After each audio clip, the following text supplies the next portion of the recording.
Madam నమస్తే అండి. ఆంధ్రప్రదేశ్లో శాసనసభ సమావేశాలు మొదలై దాదాపు వారం రోజులు దాటిపోయింది. అయినా సరే ఎమ్మెల్యేలుగా గెలిచిన 11 మంది ఏదైతే వైసీపీ నాయకులు ఉన్నారో ఈ వైసీపీ నాయకులు అసెంబ్లీకి ఎందుకు రావట్లేదు? దీనికి ఏమన్నా రాష్ట్రం మొత్తం మీద 11 మంది ఎమ్మెల్యేలు గెలిచారు వైసీపీ పార్టీ నుంచి. అంతకుముందు 175 సీట్లలో 11 మంది గెలిచారు. ఇప్పుడు మా పిల్లలు 7th 8th క్లాస్ చదువుతుంటే స్కూల్కి 2 రోజులు రాకపోతే లీవ్ లెటర్ అడుగుతున్నారండి. పేరెంట్స్ని పిలవండి, మీరు ఎందుకు రావట్లేదు, స్కూల్కి ఎందుకు రావట్లేదు, you have to attendance is very much important అని చెప్తున్నారు. అలాంటిది మరి ఆ ఎమ్మెల్యేలు రోజు అసెంబ్లీకి రాకపోతే అడిగేవాళ్ళు లేరా? లీవ్ లెటర్ ఏంటి? అసలు ఏదో ఒకటి ఎక్స్ప్లెనేషన్ అడగాలి కదా. ఇది లీగలైజ్ చేయాలండి. ఎవరైనా సరే ఎమ్మెల్యేగా అటెండ్ అయినాక you should come sit in the assembly, talk regarding people's problems. అంటే అంటుంది ఏంటంటే నాకు ప్రతిపక్ష హోదా ఇస్తే మాత్రమే వస్తాను, లేకపోతే నాకు మైక్ ఇవ్వరు అక్కడ అనేది ఒక మాట అయితే చెప్తున్నారు కదా మేడం. మరి హోదా ప్రజలు ఇవ్వలా, ప్రజా తీర్పు ఇవ్వలా, నీకు హోదా కూడా లేకుండా చేసినారు. ఎందుకు? నువ్వు చేసిన పనుల వల్లే అనవసరంగా చంద్రబాబు నాయుడు గారిని అరెస్ట్ చేయటం, ప్రజలందరూ స్పందించి రోడ్డు మీదకి రావటం, ఇలాంటి కార్యక్రమాలు ప్రజావేదిక కూల్చివేయటం, ఒక్క ఇండస్ట్రీ లేకుండా, పిల్లలకు ఉద్యోగాలు రాకుండా, అసలు అమరావతి క్యాపిటల్ని ఆ రకంగా డిస్ట్రక్షన్, అసలు బడ్డింగ్ చిన్న పిల్లాడిని చిదిమేసినట్టు అమరావతిని అలాగా చాలా దారుణంగా ఆంధ్రప్రదేశ్ని జలగలాగా పట్టుకొని పీకి అసలు చెప్పలేం. అందువల్లే ఆయనకు ప్రజలు ఆ తీర్పు ఇచ్చారు. జలగన్న ఆంధ్రప్రదేశ్ని పట్టి వదలకుండా 5 సంవత్సరాలు ఏ రకంగా అయితే మనుషులు రక్తం తాగుద్దో ఆ విధంగా ఆంధ్రప్రదేశ్ అభివృద్ధిని ఆ రకంగా పీల్చేసి ఆంధ్రప్రదేశ్ని ఒక 25 సంవత్సరాలు వెనక్కి పంపించాడు. ఇప్పుడు ఇన్ని కోట్లు అప్పు చేసి ఈ అభివృద్ధి మనం ఎలా చేసుకోవాలి, అభివృద్ధి సంక్షేమం ఇప్పుడు ముందుకు వెళ్ళాలంటే చాలా కష్టమైన క్లిష్టమైన పని. అది చంద్రబాబు నాయుడు గారు మాత్రమే చేయగలుగుతారు. 5 నెలలు అవుతుంది మేడం, ఈ కుటుంబ ప్రభుత్వం వచ్చేసి 5 నెలలు అయిపోతుంది. 5 నెలల్లో రాష్ట్రంలో సంక్షేమ పథకాలు ఏమి లేవు. ముఖ్యంగా చూస్తే కనుక అభివృద్ధి పనులు ఏమి జరగట్లేదు అనేది ప్రధానమైన వాదన మేడం. ఇది వాస్తవమే అనుకోవచ్చు అంటారా?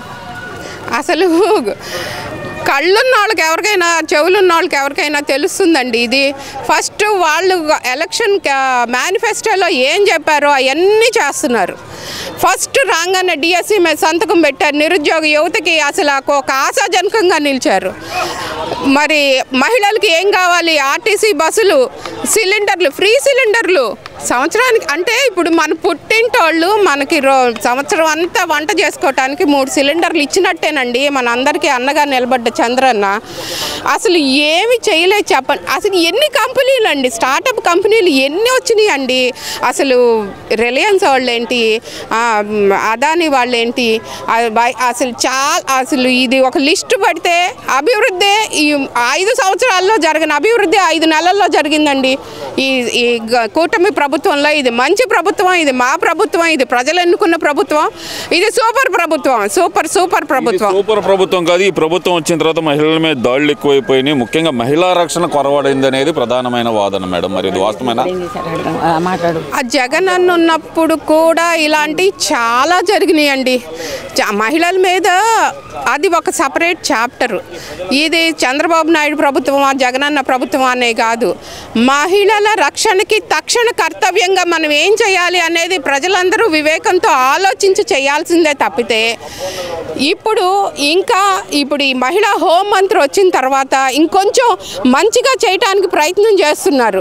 ఇది ప్రజలు ఆలోచించి ప్రజలే నిర్ణయం తీసుకొని చేయాలి. మహిళల మీద ఎందుకు ఇంత చేస్తున్నారు? దీన్ని పటిష్టంగా చేయటానికి నాకేమనిపిస్తుంది అంటే మనం ముఖ్యంగా 3 చేయాలండి. 1 కౌన్సిలింగ్ సెంటర్స్ పెట్టాలి అక్కడికక్కడ. 2 డయల్ ఫ్రీ నెంబర్ పెట్టాలి.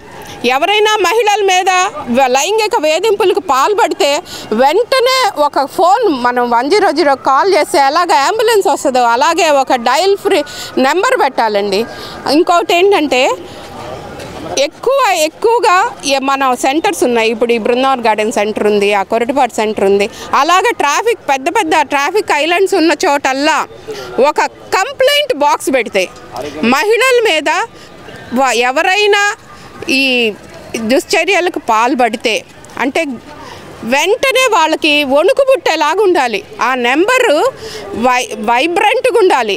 ఒక్క నెంబర్కి ఫోన్ చేస్తే, ఒక్క కంప్లైంట్ బాక్స్లో ఒక కంప్లైంట్ ఇస్తే వెంటనే పోలీస్ యాప్ట్గా వచ్చి దీన్ని పట్టుకొని క్యాచ్ చేసిన వాడిని ఎవరినో పబ్లిక్గానే, ఎక్కడ కంప్లైంట్ బాక్స్ పెట్టామో అక్కడే పబ్లిక్గానే వాడిని ఇన్సల్ట్ చేసేటట్టుగా ఉండాలి.